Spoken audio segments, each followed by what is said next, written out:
చెప్తాను, ఆయన గురించి నాకు కాదు, నా సంసారం గురించి.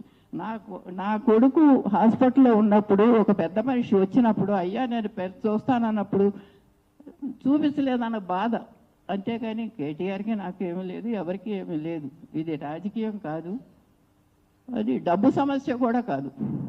డబ్బున్నా లేకపోయినా ఇన్నాళ్ళు బతికారు పెద్ద కోడలు. ఇప్పుడు ఏంటంటే ఐడెంటిటీ అనేది ఉండాలి కదా మనిషికి. వాడికి 25 సంవత్సరాలు వచ్చింది మనవాడికి. ఐడెంటిటీ లేకుండా నువ్వు తీసేస్తానంటే ఊరుకుంటావా?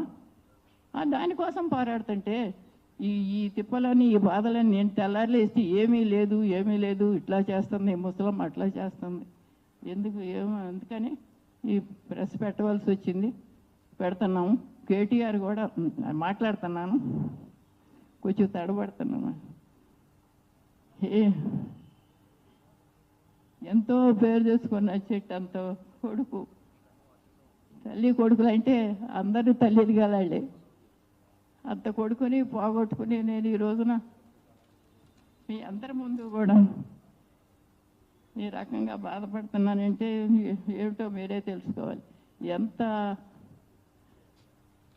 బాధతో ఆవేదనతో వచ్చి ఈ వయసులో ఇక్కడ ఎక్కి చెప్తున్నానని మీకు తెలియదు. ఇదే విషయం కొంచెం పెద్ద మనసు చేసుకుని కేటీఆర్, ఎందుకంటే నేను చెప్తుందో ఆవిడ టికెట్ ఇచ్చేటప్పుడు కానీ ఏదప్పుడు కానీ అమ్మ మీ ఫ్యామిలీ మీరు కలవండి అని చెప్పి కలిపినట్టయితే ఇట్లా ఉండేది కాదు కదా అని నా ఉద్దేశం. ఆయన్ని తప్పుపట్టడం కాదు, ఒక తీర్చిదిద్దగల పెద్ద మనిషి కాబట్టి ఆయన టికెట్ ఇచ్చేటప్పుడైనా అమ్మ మీ పెద్దాళ్ళు ఉన్నారు మంచి చెడు మీరేదో చూసుకోండి అని చెప్పి ఇవ్వటం కానీ, లేకపోతే అమ్మ నీ కొడుకు టికెట్ వాళ్ళ అనాళ్ళకి ఇస్తున్నాను కానీ ఒక్క మాట సంప్రదించాలి. ఆయన నా కొడుకే కదమ్మా ఎట్లా కూడా. ఈ గోపీనాథ్ టికెట్ ఆవిడికి ఇస్తున్నాను కూడా ఒక్కరోజు కూడా ఒక మాట ఫోన్ ద్వారా, ఆయన రాడు రావక్కర్లేదు, ఫోన్ ద్వారా. పెద్దలంటే మరి పార్టీ పెద్దలన్నా ఏ పెద్దలన్నా పెద్దలే కదా. ఒక తర్వాత గోపీనాథ్ మీద ఇంత ప్రేమ ఉన్న కేటీఆర్ గారు ఇంతవరకు ఒక్క పూట నా అమ్మ నువ్వు ఎట్లా ఉన్నావని ఒక్క ఫోన్ కూడా చేయలే. నీకు నాకు సంబంధం లేదు, కానీ నీ గవర్నమెంట్లో 2 సార్లు ఎమ్మెల్యే చేసిన వాడి తల్లి పెద్దవిడ ముసలం ఉంది, ఏమైపోద్దో ఒక్క ఫోన్ చేయలేరా? కానీ చేయలేరు. ఎందుకంటే ఆవిడ టికెట్ ఇచ్చే మాకేముంది, ఎవరికి ఇచ్చినా ఇచ్చుకుంటారు టికెట్, అది రాజ్యాంగం, మాకెందుకు, మాకేం అక్కర్లేదు. కానీ తల్లిగా చెప్పాలా వద్దా? ఏదన్నా ఒక పని చేస్తుంటే ఒక పెద్ద మనిషి బయట నుంచి వచ్చి చెబుతారా లేదా? అదేమీ చెప్పలే నాకు. ఎవరిని అడుగుతాం? ఎవరిని అడగలేం. ఇప్పుడు ఇంకేంటంటే నిన్న కూడా ఏదో ఒక మాట మాట్లాడుతున్నారు ఆయన. అదేంటి పిల్లలు ఉన్నారు, గోపీనాథ్ పిల్లలే కాదని అనం. కావాల్సింది ఏంటంటే వీళ్ళకి ఐడెంటిటీ కావాలి, ఐడెంటిటీ కోసం మాత్రమే వెళ్ళాము.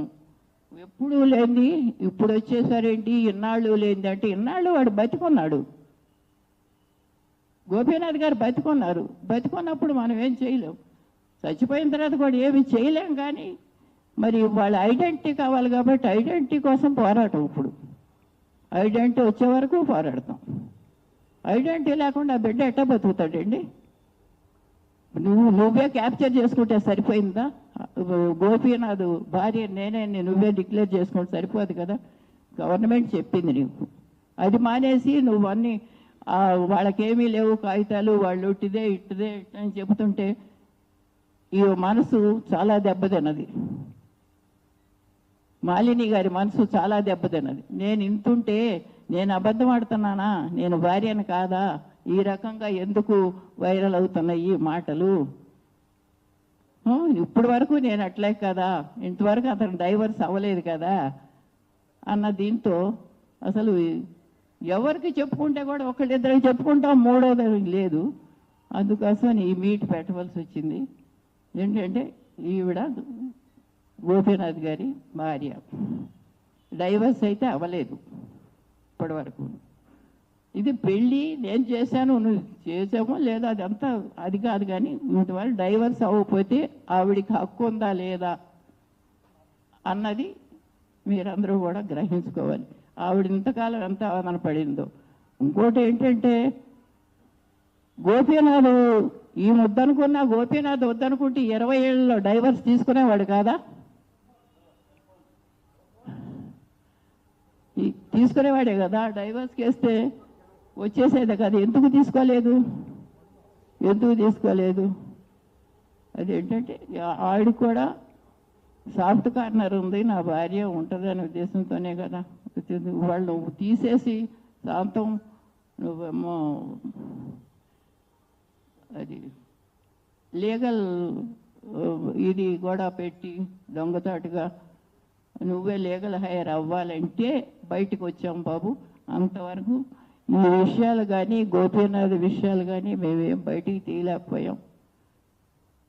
6 నెలలైనా సంవత్సరం అయినా ఎంతైనా వాళ్ళు లీగల్ హైర్లే కాబట్టి అది కూడా చాటు మాటుగా కాకుండా నలుగురిలో నిరూపించుకోవాలని వాళ్ళు అనుకోబట్టి నేను చెప్పి చేయగలుగుతున్నాను. ఇంకోటి ఏంటంటే